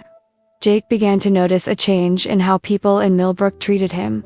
Some, mostly women, especially those who had experienced abusive relationships, approached him. Thank you for defending Emma. Someone needed it. But others avoided him, or worse, confronted him. Jake was in a diner getting coffee when a Manan acquaintance of Tyler's commented loudly enough for everyone to hear. It must be nice being sheriff. You can harass whoever you want and call it a job. Jake turned. You have something to say? Say it directly. Just saying Tyler Marsh is a good guy, and you're making his life hell because you're sleeping with his ex. It was an accusation, public, and completely false. The revelation that the rumor had evolved from Jake is personally involved to Jake is in a romantic relationship with Emma was shocking. And Jake realized Tyler wasn't just spreading the narrative that Emma was manipulative. He was spreading the narrative that Jake was corrupt, that he was using his position to gain access to Emma. I'm not in a relationship with Emma Dalton, Jake said, his voice calm but firm. I'm protecting a citizen from harassment. And if you or anyone else has a problem with that, you can file a formal complaint. But spreading lies, that's defamation. So choose your words carefully. The man backed down, but the damage was done, because others in the diner had heard. And some would believe his version, not Jake's. The rumor would spread, because in a small town, gossip travels faster than the truth. Jake called Emma that night. We need to talk about how this is escalating. I know. I've heard rumors too. About us, about you, supposedly. About us being together. We're not, and we both know that. But Emma, Tyler is using this. He's painting a narrative where I'm a corrupt cop and you're a seductive woman, and it's working. So what do we do? Do you stop helping me? Because Jake, I understand if you need it. I understand if this is too much. You have a career. You have a reputation. And it's not worth risking it for me. It's not about being worth it. It's about doing the right thing. And the right thing is to continue protecting you. But we need to be more careful. We need to ensure that every interaction is documented. That there are witnesses when possible. That Tyler can't twist something that isn't true. Okay, what do you need me to do? Keep reporting incidents. Keep saving messages. Keep living your life. And Emma, don't let Tyler make you question your self-worth. Because that's what he wants. He wants to break you. But I won't let him. There was something in Jake's voice. Something more than professionalism. And Emma heard it. Why are you really doing this? I know about your sister. But Jake, this is more than that. You're risking everything. Because you deserve someone fighting for you. And because the system that's supposed to protect you is failing. And I can't. I can't stand by and watch it happen again. The bond between them deepened during that conversation. Because Emma realized Jake wasn't doing this out of duty. He was doing it by choice. And that choice meant something. But it also brought complication. Because the more involved Jake became, the more the line blurred between protector and person personally invested in him. The following days were spent with Jake walking a tightrope. He checked on Emma, but always with an official reason. Responding to a report of a suspicious vehicle on your street, doing routine patrol. He documented everything. Every text, every call, every visit. Creating a record that would prove he was following protocol. But also creating a distance that Emma felt. You're different, she said when Jake stopped to check on her after Emma reported that Tyler had driven slowly past her house. More formal. I need to be. Tyler and his father are looking for anything to use against me. So yes, being more careful. I understand. But Jake, can I still count on you? Or is this over? It's not over. It will never be over. But I need to protect both of you. You from Tyler, and both of you from accusations that could destroy any chance of actually stopping him. The journey of that conversation was Emma realizing how much Jake was sacrificing, how much he was risking, and feeling overwhelming guilt. Maybe I should leave. Leave Millbrook. Start somewhere else where Tyler can't find me. You can. It's an option. But Emma, running doesn't guarantee he'll stop. And you shouldn't have to abandon your life because your ex is abusive, but I'm ruining your life too. You're not. Tyler is. And the system that allows this is not you. You're just trying to survive. And I'm not going to let you do it alone. It was a promise, but it was also a dilemma. Because Jake knew, the more involved he got, the more personal it became. And personal meant vulnerable. It meant Tyler had ammunition. And Tyler was using it.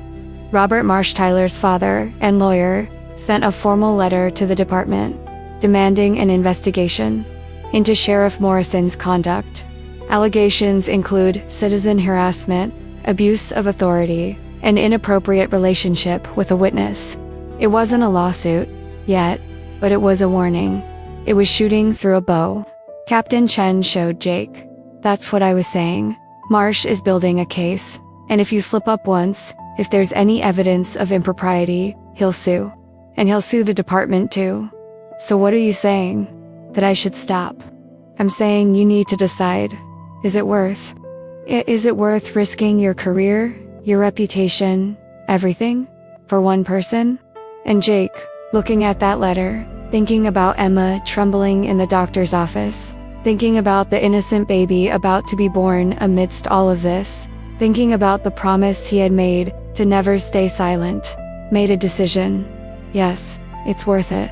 Because if I don't fight for Emma, if I don't use my badge to protect the very person the system is failing, then the badge means nothing. It was a statement. And it was a risk. But it was a choice Jake could live with, even if it cost him everything. Now I want to delve even deeper into this subject, because in the days and weeks that followed Jake's decision to continue protecting Emma despite the risks, something changed between them. It wasn't instantaneous. It wasn't dramatic. It was gradual. It was built on small gestures of care, on late-night conversations when fear kept sleep away, on the slow recognition that what they had transcended the simple dynamic of protector and protected. Jake began checking on Emma regularly, not just when she called to report an incident, but proactively. A text message in the morning. Everything okay today? A call at night. Did Tyler show up? A patrol car passing by her street, just checking in. And Emma, who had lived in complete isolation for months, began to depend on those check-ins. She began to expect them, because they meant that someone cared, that she wasn't completely alone. But initially, Emma was suspicious, because she had learned that people didn't help without reason, that men, especially, didn't dedicate time without expecting something in return. Why do you care? She asked one night, when Jake had stopped to check after Emma mentioned that Tyler had driven slowly past her house again. You don't even know me. I'm sure you have more important cases.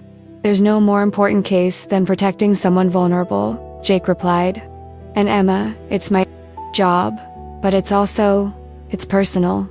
Because I saw my sister go through something similar. An ex-boyfriend who used words, not fists, who destroyed her psychologically. And the system did nothing until it was too late, until she attempted suicide. And I carried the guilt of that, of not seeing it, of not intervening. So when I see a pattern again, when I see Tyler doing to you what David did to Sarah, I can't stay silent. Emma's expression shifted from suspicion to understanding. Is your sister okay now? Yes, it took years. Therapy, moving to another state, a complete rebuilding of her life. But she's married now, She has 2 children, she's happy, or at least closer to happy than she was, and you still feel guilty. It wasn't a question, it was a statement. Because Emma recognized it in Jake's tone. Every day. Because I was a police officer. I should have seen the signs. I should have forced intervention. But I didn't, and I almost lost her. It wasn't your fault. The system failed her. David manipulated her. You did what you could. I didn't do enough. But this time, with you, I'll do it differently. And in that promise, in that recognition, that protecting Emma was also about redeeming Jake, something changed. Emma relaxed. She began to trust. Not completely. Trauma didn't allow complete trust, but enough to accept help. Conversations between them grew, not just about Tyler, but about life. Jake discovered details that painted a more complete picture of who Emma was. He discovered that Emma had no close family, dead parents, no siblings, uncles and cousins who had distanced themselves when the pregnancy was revealed. I have no one, Emma admitted one night, flat voice, as if stating a fact, not a tragedy. When the baby is born, it will just be the 2 of us. No grandparents, no uncles, no support system. Do you have a doctor? A birth plan? I have a doctor. But a birth plan is, well, giving birth. I have no one to take me to the hospital, so I'll drive myself. Or call an ambulance if it's an emergency. And then, who helps when I get home? No one. I'll figure it out. Women have been doing this for centuries, right? There was bravado in her voice. But Jake heard desperation underneath. The impact of that realization that Emma was planning to go through labor and postpartum completely alone was unsettling. Emma, you can't do everything alone. Especially in the first few days. You're going to need help. But I don't have help. So either I do it alone, or I don't know. I didn't think that far ahead. And work? Maternity leave. Not eligible for paid leave. I can take 12 weeks unpaid under FMLA, but I can't afford 12 weeks without income. So I'll take 2 weeks, maybe 3 if I have savings. And then I'll come back, find childcare, figure it out. 2 weeks after giving birth. Emma, that's impossible. Insane. I know. But it's reality. I have no choice. Jake was silent, processing. Because there was a choice. There was help he could offer. But offering would mean crossing a line. It would mean involvement that went beyond professional protection. But looking at Emma 6.5 months pregnant, exhausted, alone, desperately trying to hold on, Jake made a decision. I'll help. With whatever you need. Transportation to the hospital. Help after the baby is born. Anything, Jake. You can't. You're already doing so much, and this will look like people will talk. Let them talk. You need help, and I'll give it. End of discussion. Emma wanted to protest. She wanted to say it wasn't his responsibility. But honestly, she was desperate. And Jake's offer, the offer of not having to do everything alone, was too tempting to refuse.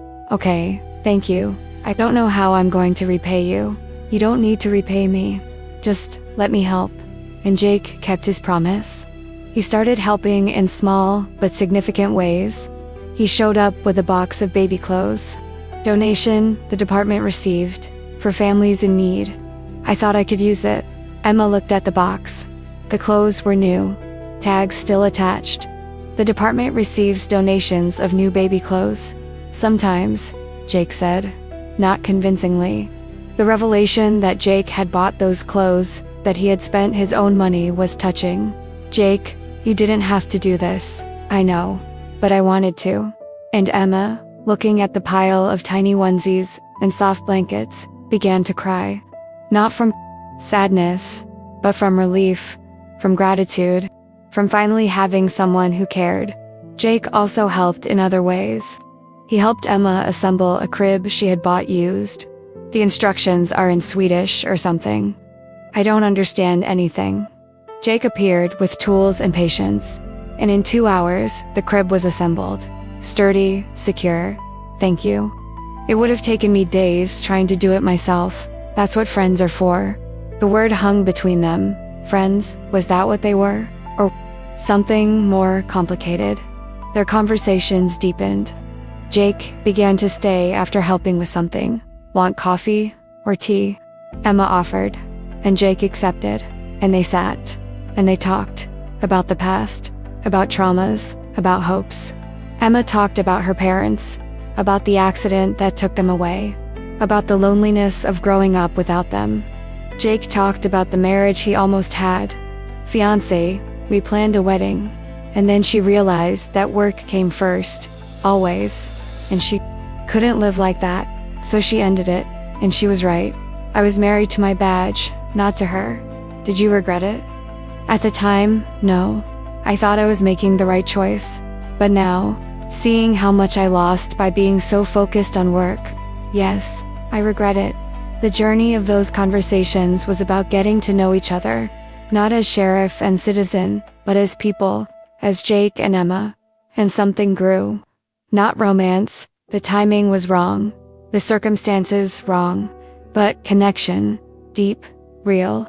Jake began to think of Emma not just as a responsibility, but as someone who cared, who wanted to see her happy. And Emma began to see Jake not as a distant savior, but as a man. A flawed but good man. A man who had chosen to be there when no one else was. There was a moment when the line almost crossed. Emma was having a bad night. Braxton Hicks contractions that scared her. She called Jake in a panic. Something's wrong. I'm in pain. Jake went immediately. He found Emma in the living room. Pale, scared. When did you start? An hour ago.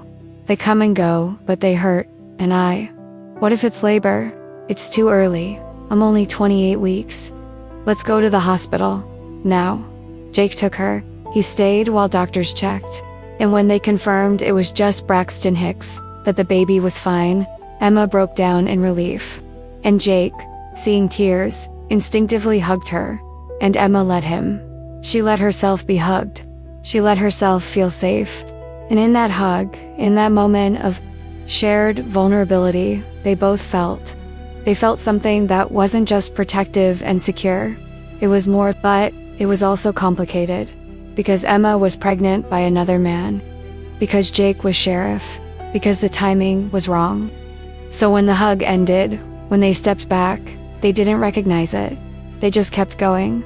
But something had changed, and they both knew it.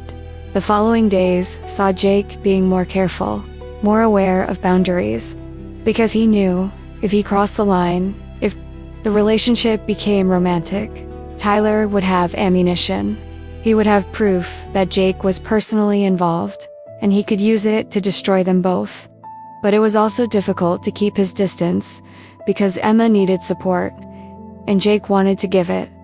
Not just out of duty, but because he cared, genuinely. So they navigated.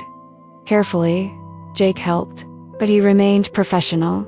Emma accepted, but she didn't ask for more than necessary. And the connection between them grew silently, in unspoken gestures, in glances that lasted too short a time, in thank yous and you're welcome that carried the weight of unexpressed emotions. And while they navigated that delicate balance, while they built something neither could name, Tyler watched, waiting, planning the next move that would test everything Jake and Emma had built. Comment below. When a connection grows under impossible circumstances, when feelings develop, but the timing is completely wrong, do you acknowledge it or bury it because reality doesn't allow it? Now I want to delve even deeper into this subject, because the resolution, when it finally came, didn't happen through a system functioning properly or Tyler gaining awareness. It happened because Tyler made a mistake. A mistake fueled by alcohol, anger, and the arrogance of thinking he was above consequences. And that mistake changed everything. The transformation from veiled harassment to documentable crime happened on a Friday night, 3 weeks after Jake had assembled Emma's crib. Emma was home, 7 months pregnant now, exhausted from a day's work. She had just showered and was about to go to bed when she heard it. A knock on the door, not a polite knock, an aggressive knock. Bang, bang, bang. Her heart stopped. She checked her watch. 10:45 at night. Nobody visited that late. unless Emma went to the door. She looked through the peephole and saw Tyler, disheveled, staggering, clearly drunk. Emma, open the door. We need to talk. Go away, Tyler. I'm calling the police. Call them. I don't care. You ruined my life. The least I can do is have a conversation. Bang, bang, bang. Louder banging. Door shaking. Emma recoiled, picked up the phone, dialed 911, 911. What's your emergency? My ex-boyfriend is at my door, drunk, banging violently. I'm pregnant and scared. Address. Emma gave. I'm sending units. Can you go to your room? Lock the door. Yes. Emma went to her room, locked the door, and heard Tyler. Continue, Emma. I know you're in there. Stop ignoring. That's my daughter too. Sound of something banging. Glass breaking. Emma realized with horror. Tyler was trying to break in. The impact of that realization that Tyler had finally crossed the line from verbal harassment to physical invasion was terrifying. Emma called Jake, hands trembling. Tyler's here, trying to break in. I called 911, but Jake, I'm scared. I'm coming. Stay in the room. Don't come out until I get here. Jake was on the other side of town, but he turned on his sirens. He drove faster than he should have, and he arrived in 6 minutes. He found a patrol car already there, and he found Tyler staggering on Emma's front lawn, yelling obscenities while 2 neighbors watched from their doorways. Tyler Marsh, Jake yelled, full authority in his voice. On the ground now. Tyler turned. He saw Jake, and he smiled. A drunken smile, arrogant. Sure, it's you. White gentleman coming to save your bitch. On the ground, last time I ask. Or what, are you going to shoot? In front of witnesses. Tyler laughed. You have nothing. I just came to talk to my daughter's mother. You tried to break into her house. That's trespassing. You're drunk in public. That's public intoxication. And you frightened a pregnant citizen. That's criminal harassment. So yes, I have a lot now. On the floor. Tyler finally processed that Jake wasn't kidding. He tried to back down. I didn't touch her. I didn't go in. I just knocked and broke glass and tried to force my way in. Witnesses confirm. Jake gestured to neighbors. So, last chance. Tyler, realizing he had truly crossed the line this time, panicked. He tried to run, but he was too drunk. He staggered, and Jake caught him, arrested him. Tyler Marsh, you were under arrest for attempted trespassing, public intoxication, and criminal harassment. You have the right to remain silent. Tyler resisted. He tried to break free. But Jake had backup now. Another officer. And together they immobilized Tyler. They put handcuffs on him. You're going to regret this. Tyler yelled as he was taken to the patrol car. My dad's a lawyer. He's going to sue you and the whole department. The revelation that Tyler had finally done something the system couldn't ignore was immense relief. But it was also the beginning of a new phase. Because now Tyler wasn't just a harasser. He was a convicted criminal, and his family was going to fight. Jake went to Emma's house. He knocked gently. Emma, it's me. Jake, you're safe now. Emma opened the bedroom door, pale face, tears in her eyes. He's gone. He's gone. Arrested. He'll spend the night in jail. And I'll make sure the charges are prosecuted. Emma broke down, not dramatically, just sank. She sat on the floor and cried. Jake knelt beside her. Hey, you're safe. He can't hurt you. He almost got in. If you hadn't arrived. But I did. And neighbors called too. And this time, there are witnesses. There's evidence. There's clear action that even the best lawyer can't deny. Jake helped Emma up. He took her to the living room. He noticed the broken window pane where Tyler had thrown a rock. I'll make a temporary repair. And tomorrow we'll have someone replace the glass properly. I can't pay for that. You don't need to. Tyler will, as part of restitution when he's convicted. And if he's not convicted, what if his father gets him off? Even if he does, this time there's an official record. There's a police report. There are witnesses, and I'll make sure you get a restraining order. Monday morning, we're in court, and it won't be denied. Not after that. Emma wanted to believe, but she had been disappointed so many times. What if the judge doesn't grant it? What if he says Tyler was just drunk, that it was a one-off mistake? It wasn't a one-off mistake. It was a pattern culminating in trespassing. And I've documented every incident over the last few months. Every post, every appearance, every threat. It's a pattern, and the judge will see it. The journey that night was long. Jake stayed, not because he had to, but because Emma was too scared to be alone. He covered the broken window with cardboard and tape. He made tea for Emma, and he sat with her while she processed. "Thank you," she finally said, "for coming, for believing, for everything. Always," Jake replied, and he meant it. Tyler spent the night in jail, and when he was processed, on Saturday morning, Robert Marsh was there, with an expensive lawyer. They argued for low bail. "My client has no criminal record. This was an error in judgment fueled by alcohol consumption. It doesn't represent who he is." But the judge, a 60-year-old woman named Linda Hartman, who had a reputation for being tough in domestic cases, didn't buy it. "Mr. Marsh, you attempted to break into the residence of your pregnant ex-girlfriend. You frightened her and the neighbors. You damaged property. This is not an error in judgment. It's a crime." Bail set at $20,000. Robert paid. Tyler was released, but the conditions were clear. No contact with Emma Dalton. No going within 100 meters of her residence or workplace. Violation would result in immediate imprisonment. It was a temporary restraining order. And on Monday, Jake and Emma went to court to make it permanent. Emma testified. She recounted months of harassment, online posts, appearances, emails, constant fear. Jake testified. He presented documentation, reports, screenshots, a complete trail showing the pattern.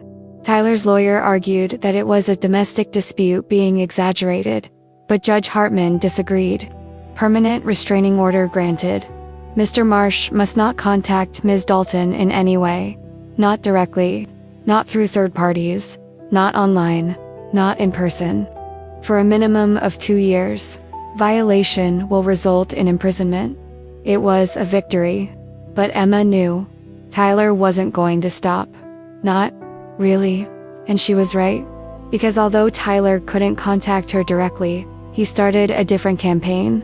Online posts not specifically about Emma, but about an unfair system that favors women, about men being denied the right to see their children, building a narrative that he was a victim. And some people believed it, but many didn't, because the break-in incident had been public. Neighbors had seen it, and word spread. And for the first time, the narrative began to shift. Emma received messages, not many, but some, from people who had believed Tyler. "I'm sorry. I didn't know it was that bad. I should have believed you. I'm sorry." From an old friend, Sarah, "I saw the news about the break-in. Emma, I'm so sorry. For not being there. For believing him. Is there anything I can do now?" Emma didn't respond to all of them. Some wounds were too deep, but she accepted some apologies, because she was tired of being alone. And slowly, very slowly, Emma began to rebuild. Not a complete network, but connections. Sarah started visiting, helped Emma prepare for the baby. "I know I messed up, but if you let me, I want to be here. For you and the baby." Emma, desperately needing support, accepted. Work improved too. Her boss, seeing the news, had a conversation with Emma. "I didn't know the gravity of the situation. If you need time, if you need flexibility with leave, we'll figure it out." It wasn't everything Emma needed, but it was something. It was recognition. But Tyler didn't stop. He started preparing for a custody battle, even before the baby was born. His lawyer filed a petition, establish paternal rights, seek shared custody. And Emma realized this was Tyler's long game. He couldn't harass her directly, but he could use the legal system. He could fight for access to his daughter. and make Emma's life a living hell in a different way. And the real fight was only beginning. Now I want to delve even deeper into this subject, because the 2 weeks between the restraining order and the baby's birth were a period of tense calm. Emma knew it was temporary.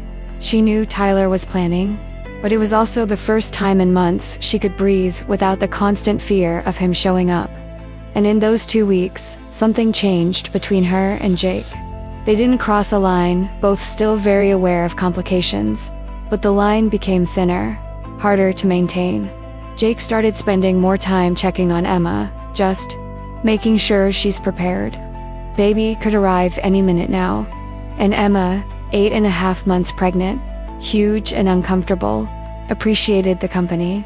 Hospital bag packed, crib ready. I think I'm as prepared as I can be. And birth plan. Who's going to take it? You offered. Your offer still stands. Jake's expression shifted from surprise to something softer. The offer always stands.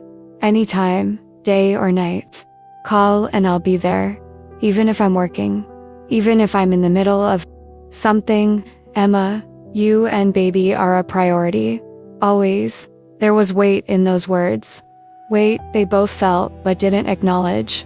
Because acknowledging it would mean admitting that what they had transcended professional protection. And neither of them was ready for that. And then, on a Tuesday morning at 5:43, Emma woke up feeling not pain yet, but pressure and wetness. Her water had broken. She called Jake, hands trembling. I think it's time. My water broke. I'm coming. 10 minutes. Jake arrived in 8. He found Emma, dressed, hospital bag in hand, trying to look calm but clearly scared. Are you having contractions? They started 5 minutes apart. Okay, let's go. The impact of that drive to the hospital, Jake, driving carefully while Emma breathed through contractions, was a moment of profound vulnerability. Because Emma was about to do the scariest thing in her life, alone. Except she wasn't alone. Jake was there. Thank you, she said between contractions. For being here. I know it's not your job. It's not a job. It's a choice. And I want to be here. At the hospital, nurses checked Emma, 4 centimeters dilated. It's going to take hours. Do you want an epidural? Yes, please. Jake stayed in the waiting room initially, but when a nurse asked if anyone was with Emma, if there was a support person, Emma hesitated. And then, Jake, you would stay in the room. I know it's strange, and if you don't want to, I understand, but stay, Jake said immediately. If you want me to, I'll stay. The labor journey was long, 12 hours. Emma had an epidural, but still felt pressure. She was still scared. And Jake was there, holding her hand when contractions came, reminding her to breathe, being a constant presence when doctors and nurses came and went. I've never done this before, Emma said at some point. Obviously, I know, but I mean, I don't have a mother to tell me what it's like. I don't have a sister, and I'm terrified. You're stronger than you think, and you're going to be an amazing mother. I promise. And when it was finally time to push, when the doctor said you're ready, Emma squeezed Jake's hand so hard that he lost circulation. But he didn't complain. He just stayed. And when the baby was born at 6:27 p.m., when the first cry filled the room, Emma cried too. From relief, from joy, from instant and overwhelming love. It's a girl, the doctor announced. Healthy, perfect. They placed the baby on Emma's chest, tiny body wrapped in a blanket, eyes closed, tiny fists, and Emma looked at her daughter with admiration. Hi, she whispered. Hi, little one. I'm your mother. And then she looked at Jake, and saw tears in his eyes too. Thank you, Emma said. For everything. For believing when no one else did. For being here when no one else was. For being you. Jake gently touched the baby's head. What will you name her? Lily. Lily Rose. It's perfect. Do you want to hold her? Emma offered. And Jake, after hesitating only a moment, took Lily, a small weight in his arms. and he felt something fundamentally change. He felt a connection not only with Emma, but with the innocent baby who hadn't asked for any of this, who deserved protection, who deserved better than the father who had abandoned her, and the mother who had been hunted. The revelation at that moment was Jake realizing he was invested completely. It wasn't just about protecting Emma from Tyler. It was about ensuring Lily had a chance, that she grew up safe, loved, and that meant staying, even when the crisis was over. Even when Tyler was no longer an active threat. Because Emma and Lily had become his family, not by blood, but by choice. That night, after Emma was transferred to the recovery room, after Lily was checked and brought back, Jake thought about going home. But Emma asked, "Stay. Just tonight. I know it's a lot, but I'll stay." And Jake slept in an uncomfortable chair, in the corner of the room, waking up whenever Lily cried, watching Emma learn to breastfeed with the help of nurses, being there when Emma needed him. But at 3 in the morning, when Emma and Lily were finally asleep, a nurse came in, Sheriff Morrison. Yes, I had a strange call earlier. A man calling, asking about patient Emma Dalton. He wanted to know her room number, her status, the baby's status. When I asked who it was, he hung up. Jake felt his blood run cold. When was this? Around 1 in the morning, and you gave him any information? No. Protocol is not to give patient information unless it's authorized family. And Emma didn't list anyone. Good. If he calls again, don't give him anything, and call me immediately. Jake knew who it was. Tyler. Testing, checking, establishing that he was paying attention. And Jake realized the restraining order covered contact with Emma, but it didn't cover the baby. Technically, Tyler had parental rights, not yet established by court, but they existed. And Tyler was going to use that. He was going to fight for custody. He was going to force Emma to share Lily with the man who had harassed her, with a man who didn't want a baby until he realized that a baby was a tool for control. Emma woke up in the morning. "You stayed up all night." I said I would. "Thank you." She paused. "Jake, what happens now? When we get out of here? When we get back to reality?" Tyler is still there. And now there's a baby. He's going to try to establish parental rights. He's going to fight for custody, or at least visitation. And will he succeed? Legally, probably. He's the biological father. Unless we can prove he's a danger to Lily, the court usually favors the involvement of both parents, but he is a danger. You saw what he did. The harassment, the invasion. We saw. But his lawyer will argue that it was directed at you, not the baby. That he can be a loving father, even if he was a bad ex. And the court might agree.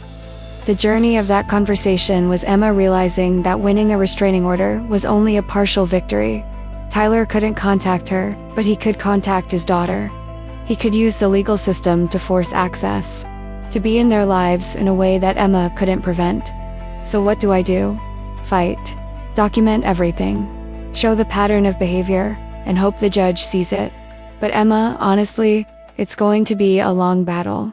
And it's going to be difficult. I can't share her with him. Not after everything.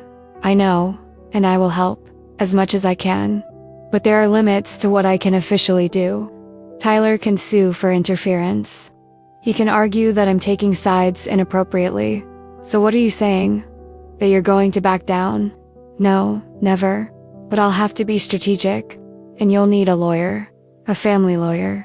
Someone who can fight for you in court. Emma wanted to cry. But she had no more tears. Just exhaustion.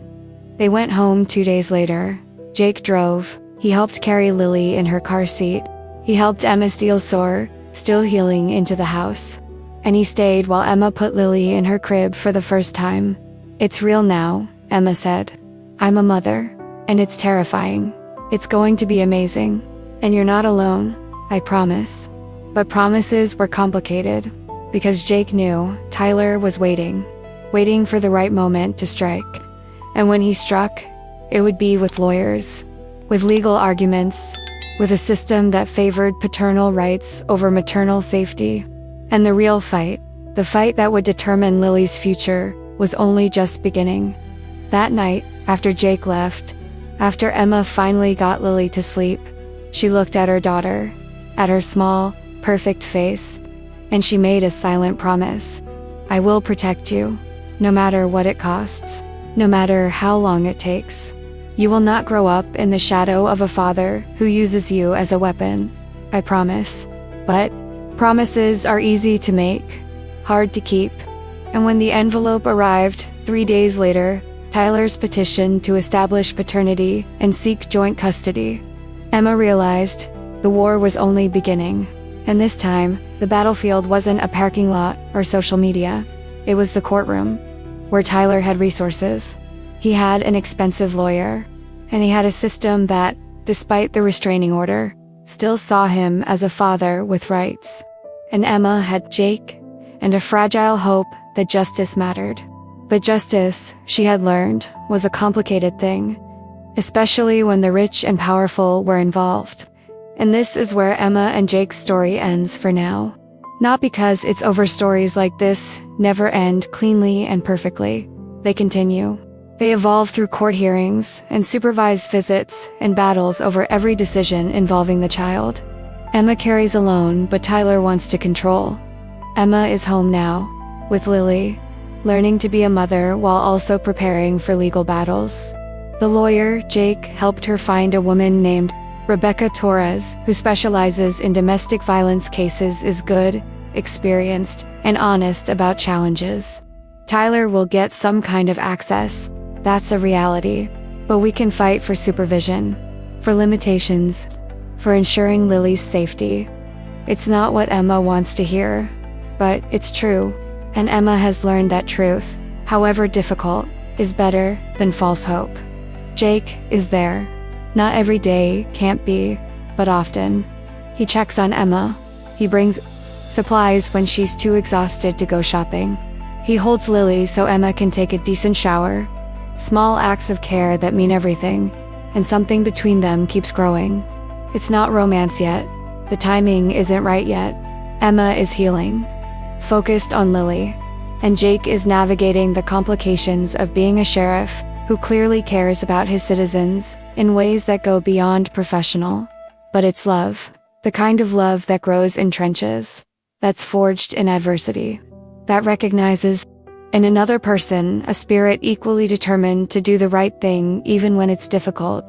And eventually, when the dust settles, when the legal battle finds some kind of resolution, maybe they can explore what they are. But now they're family, chosen, complicated, but real. Tyler is waiting his turn. The custody petition is underway. And in 6 weeks, there will be a hearing where the judge will decide whether Tyler, a man with a restraining order for attempting to break into Emma's home, can have unsupervised access to his 2-month-old daughter. It's absurd. It's unfair. But it's the system. And Emma is learning that the system wasn't built to protect victims. It was built to process cases, to balance rights. And sometimes, in that balance, vulnerable people fall through the cracks. But Emma won't fall without a fight. She has Rebecca. She has Jake. She has documentation of every incident, every post, every threat. She has truth on her side. And sometimes, just sometimes, truth is enough. If this kind of story resonates with you, if you want to keep following stories about women fighting against failed systems, about protection that comes from unexpected places, about love that grows when everything else is crumbling, subscribing here is the way to continue walking with me. Because every week I bring you these stories about mothers protecting their children, about authority figures choosing conscience over convenience, about legal battles that should be simple but are complicated because abusers know how to use the system. Stories that matter because they are real, because they happen every day, and because they need to be told. Comment below. I'm with you until the end. I read every comment, every word, and I want to know if Emma and Jake resonated with you. If you felt anger when Tyler publicly humiliated her and no one defended her. If you felt relief when Jake finally intervened. If you're rooting for Emma to protect Lily from a father who only wants to use the baby as a tool for control. If you believe that people like Jake, people who risk their careers to do the right things, still exist, because they do, and their stories deserve to be heard. And if this touched you in any way, if at any point you felt the weight of being humiliated when you were most vulnerable, or what it's like to have someone finally believe in you when everyone else doubted you, or if you've ever fought against a legal system that should protect you but sometimes fails, leave a like so I know. Because these stories are about connection. And like me and tell me what you felt. That Emma's journey from a pregnant and isolated woman to a mother determined to protect her daughter resonated with something true in you. That you understand that courage isn't about never being afraid, but about continuing even when you're terrified. There's a video over here that continues in the same vein. Another story about a woman in a vulnerable moment, about a system that fails, about a sheriff who has to choose between protocol and protecting those who truly need it. Click and follow along there, because the journey doesn't stop. Characters change, scenarios change, but the truth at the center remains, that abuse isn't always physical, but it's always real. That true protection comes not from a badge but from a heart that refuses to remain silent, and that the strongest family is the one you choose when blood fails. The one that stays when it would be easier to leave. The one that fights by your side even when the battle seems impossible. See you soon.